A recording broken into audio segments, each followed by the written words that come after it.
I didn't get the appeal of Mr. Darcy. And before you come at me saying how wrong I am and how goated this character is, just hear me out, okay? Just hear me out.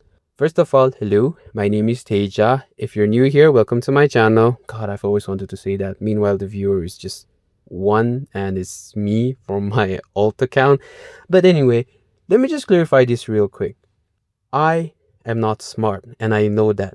I am not the target audience. I don't understand symbolism, photosynthesis, or all that kind of stuff.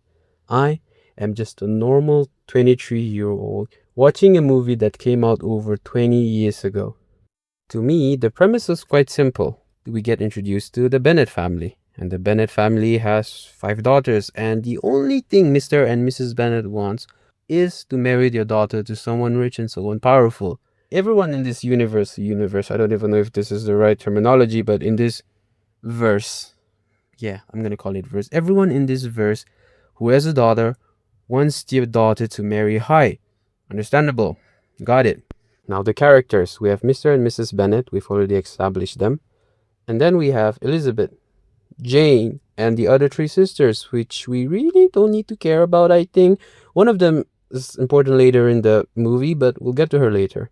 Okay, so the vibes going into this movie were quite different, I should say. Let me just share this story real quick. So I was having this conversation with a friend the other day, and we're talking about Bridgerton. And I said, hey, have you seen Bridgerton? And she was like, yeah, I've seen it. And damn, I was shocked at the amount of adult scenes it has. I thought it would be more like Pride and Prejudice, and I must have misheard her. And I thought Pride and Prejudice would have adult scenes. So the entire movie, I was on the edge of my seat, thinking something bad was going to happen. And every time a cute moment happens, I was like, don't, please don't do it, please don't do it, please don't do it, please don't do it, please don't ruin this beautiful scene. So, the first dance. In this ballroom scene, we get introduced to Mr. Bingley and Mr. Darcy and Mr. Bingley's sister, Caroline. Now, my first impression, unpopular opinion, I think Mr. Bingley is way more hotter than Mr. Darcy. And let me explain. Mr. Bingley, charismatic, funny, approachable. Meanwhile, Mr. Darcy was rude, doesn't dance, looks down on women. Need I say more? Sure, the character changes, but first impression, I'm just saying, first impression, I like Mr. Bingley more. So, they meet. Elizabeth, do you want to dance? Mr. Darcy, I don't dance. Dance is for poor people, or somewhere along those lines, and the seeds have been planted. Slow burn. First interaction, hate. Now, I don't want to talk about the other filler characters. Let's just get to the juicy part again. The next interaction of Mr. Darcy and Elizabeth. The Bennet family, Jane specifically, gets invited to the Bingley's place. It was about to rain like crazy, I think, and her marriage-obsessive mother sends her anyway. And by the time she got there, she gets really sick. She has to stay back. And later, they get a letter saying that Jane is sick and don't worry about it, we'll take care of her. Elizabeth was like, oh, no, she's my sister, or somewhere along those lines. And she walks all the way to the Bingleys. I don't know how far it is, but the idea of her walking all the way from point A to point B was just funny. Yeah. We're getting to the good stuffs again. So we have more interaction from Mr. Darcy and Miss Elizabeth. So they're having this back and forth again, and Elizabeth said something, and Mr. Darcy was like, a woman having opinion. Mr. Darcy is just, he has so much pride. Wait a minute. Mr. Darcy has so much pride. And the Bennet family, Elizabeth, has gone through so much prejudice. Wait, did I just solve the book? Wait, I haven't even written this down. I may have solved the book. Anyway, so yeah, after that, slowly the family shows up, the filler characters start showing up, and we get to this scene, the infamous scene. You know which scene I'm referring to. And I'm gonna be honest, it's not like I didn't notice or anything. I did. It's just, I just didn't care. I was like, Mr. Manners, Mr. Darcy with the Mr. Manners.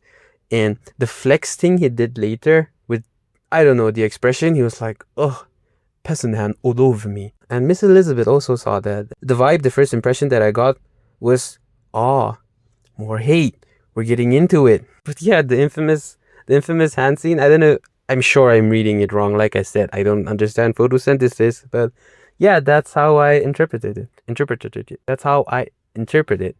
And after all this happens, we get introduced to the GOAT, Mr. Collins. Now, Mr. Collins would just stay there and say nothing, and I would die laughing because that's why he's the GOAT.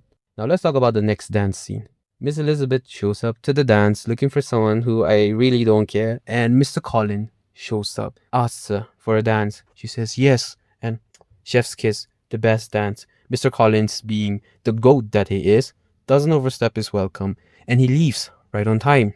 And after that, Mr. Darcy shows up, asks for a dance. But we could visibly see the uncomfortableness in Mr. Darcy's face because he knew what he was going up against. He understands how much inferior he is compared to Mr. Collins, but he does it anyway. And yeah, at this point, we don't really care more they talk, they dance. At this point, I just want more Mr. Collins. And after all that, Mr. Goat, yep, Mr. Goat, I'm gonna call him Mr. Goat now, shows up at the Bennet family and he asks Elizabeth to marry him. And she says no. It's just it's just funny. Mr. Goat obviously read the room so well. We know Elizabeth was leading him on, but you know, women, right? And she declines. Okay, let's fast forward to some of the more juicier parts of the movie. Okay, so now Elizabeth, Mr. Goat, and Mr. Goat's new wife are at some big shot lady's house. And guess who's there? Mr. Darcy, Mr. Manners. And Mr. Darcy turns out to be the nephew of the big shot lady. As you might have guessed, light banter happens between Elizabeth and the big shot lady, and Miss Elizabeth just stands her ground. Her opinion was so strong, and Mr. Darcy was visibly like, she might be the one. And he whispers to her, Miss Elizabeth, I'm quite shy when talking to women. Somewhere along those lines. Miss Elizabeth really didn't care because earlier she heard what he did to Wickham, and also later after that scene, she finds out he was responsible for the cancellation of Jane's engagement. And all these leads up to the confession scene. By the way, super funny scene, but at the same time, so beautifully shot. So beautifully shot. Every scene, even static ones in this movie, were also beautifully shot. Yeah, I just want to put that out there. So Miss Elizabeth, already super annoyed, was standing there alone, and Mr. Darcy shows up.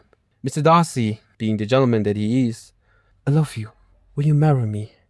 And Miss Elizabeth was so disgusted. She brings up every bad thing that he did. And Mr. Darcy, being the gentleman that he allegedly is, was like, yes, I did it. I gaslit Mr. Bingley into cancelling the wedding because your family is poor. Somewhere along those lines. I'm not quoting anyone.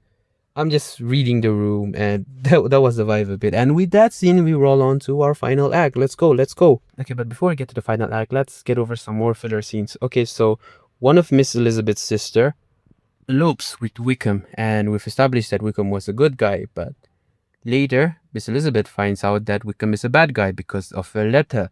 Darcy's letter, I'm not quoting anything, says, Wickham, not good.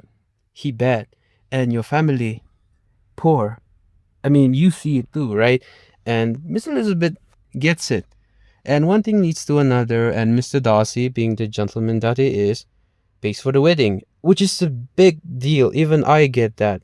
And another act of his, Mr. Bingley, shows up at Jane's door and proposes to her, and she gets married.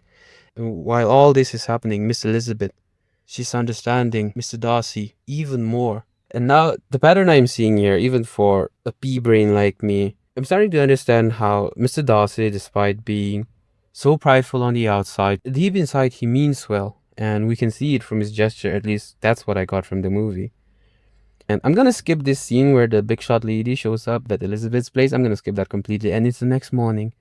Once again, very beautifully shot. Mr. Darcy shows up and confesses his love to her. I love you. I probably butchered that, but the scene was so beautiful. And ladies and gentlemen, that's cut. Now, my thoughts going into this movie is, did I like it?